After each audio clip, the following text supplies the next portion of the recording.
John Fedro here with mobilehomeinvesting.net, and right now we're going to cover what to keep in your investor arsenal as far as paperwork goes for purchasing a mobile home or getting it started rather, starting the process to purchase a mobile home attached to land.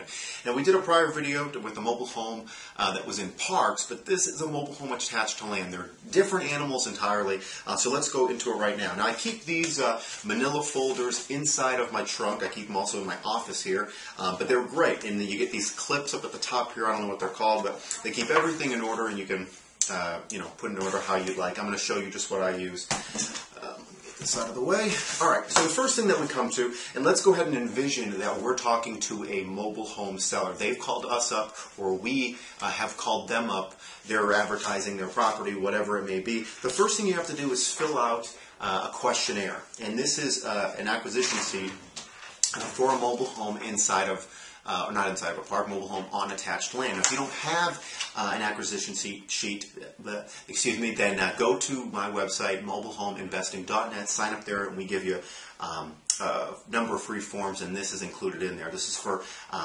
a mobile home attached to land, and it's mobile home specific. The second form that we come to is what's called a first call worksheet, and this is what helps newbies immensely, or even if you're not that new, even if you're just transitioning over into mobile homes, what do you offer for these homes? Because they're not traditional properties. Don't mobile homes depreciate even? Okay, so yes, they do. So we use this first call worksheet, and it goes ahead and gives us all the different options that we can do on that property. Now, this is something that I sell with my mobile home coaching. I'm going to give this to you free. Just go to the mobilehomeinvesting.net and sign up there. And this goes through all the different options. You qualify the property, you qualify the home for terms, you qualify it for a low cash price, even to wholesale it. Does it have a mortgage? Does it not? And then you qualify the seller. You have to make sure that the home will cash flow for you. And really, concerning mobile homes attached to land, we'll pay a full price, even over full price, if we can make the home cash flow day one. And that's so important. That's what we're in this business for, so is cash flow. So the next sheet that we go into is a seller's property disclosure statement. Now what this is when I walk through a property, I like to make sure that everything is in working order. If it's not, well, first of all, this helps me keep track to make sure that I did look at everything. We talk about the heating and cooling systems, the appliances, electrical systems, water systems, other disclosures, roofs. So that's what this is for, and again, I make sure that all the the property is in working order, because let's face it, what a seller tells you over the phone may not always be the right case. So that's when you're actually at the appointment.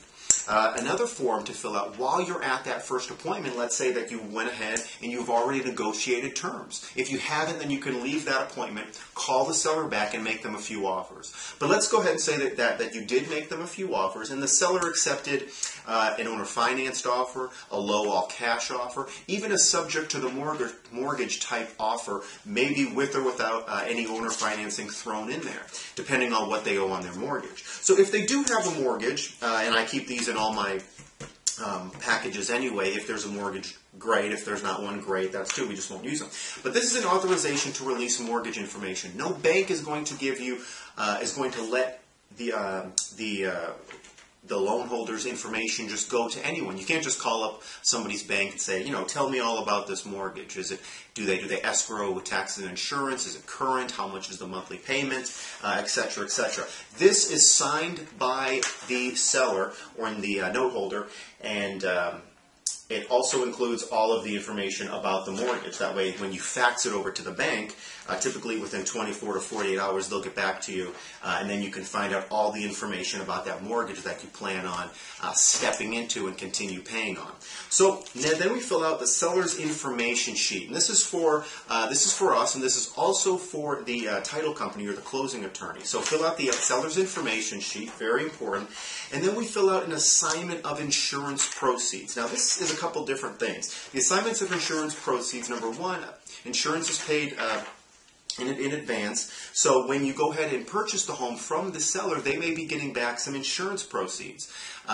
Now, we don't want them to have that. We want us to have that, so that way the investor you will have less insurance to pay. In fact, that insurance that they have on there will just carry right over.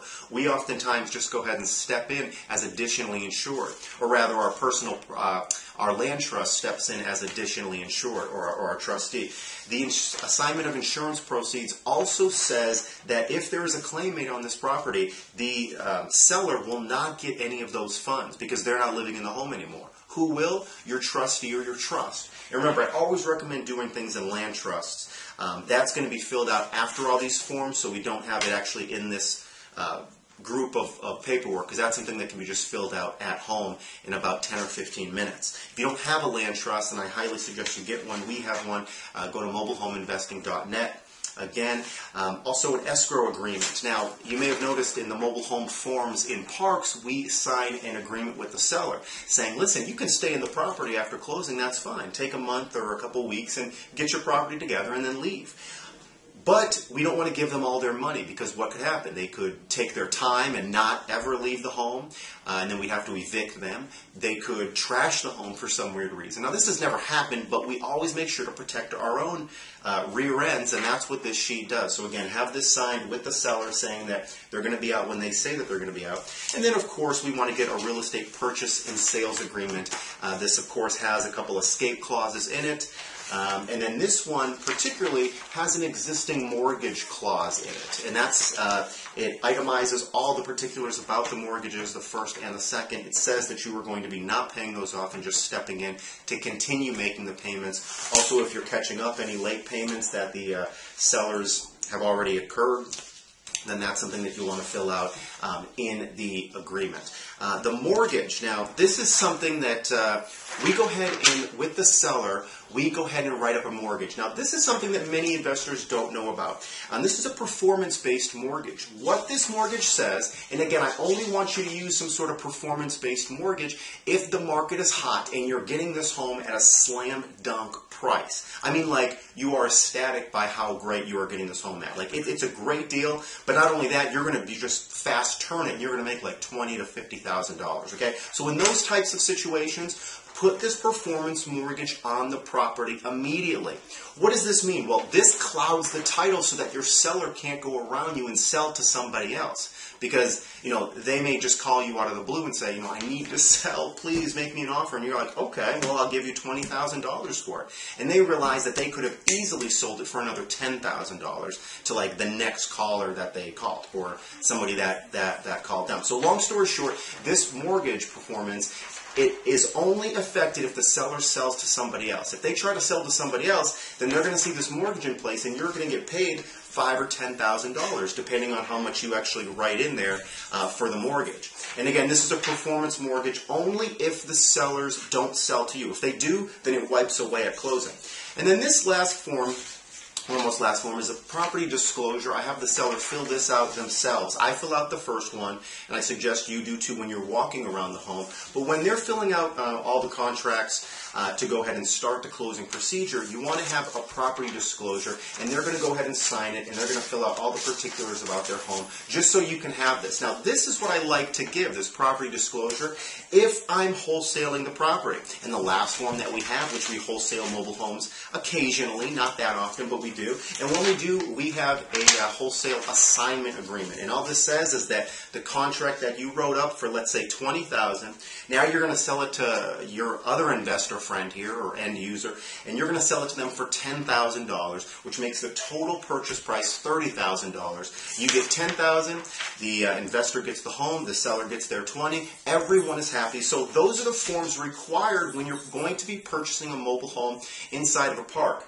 Now, you're going to go to your title or attorney's office, and you're going to give them the real estate contract, the mortgage, if there is a mortgage, the property disclosure, and also the escrow agreement, and then also the seller's information, which I can't find here, but the seller's information. And that will start the closing process. And again, during closing, we want to make sure that there's no unsightly liens that we didn't see, or anything that we're not, that we weren't ready for. So that's the closing procedure.